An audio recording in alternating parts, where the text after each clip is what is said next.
So we look at hazards and what hazards might impact the area, and we try to find ways to make the city as a government entity and the city as a community more prepared for those disasters. We do a lot of different things, emergency planning and practicing for disasters and running through different exercises, as well as public education and outreach to make our residents more prepared.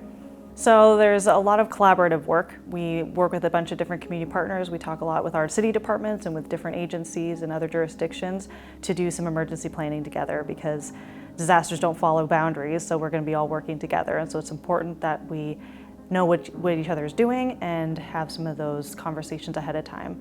So we have a lot of planning meetings and building up emergency plans to try to identify what different gaps there may be and how to solve those problems. The big thing is for people to be prepared for a disaster. It's not a matter of if but when is kind of the famous saying, and we want people to be prepared for if something happens. And I'm not just talking about catastrophic earthquakes, but it could be something like our severe weather that we see several times a year, whether it's windstorms that result in power outages or heat events or snow. There's things that happen that impact, and so the more prepared residents or staff are, the better off they'll be.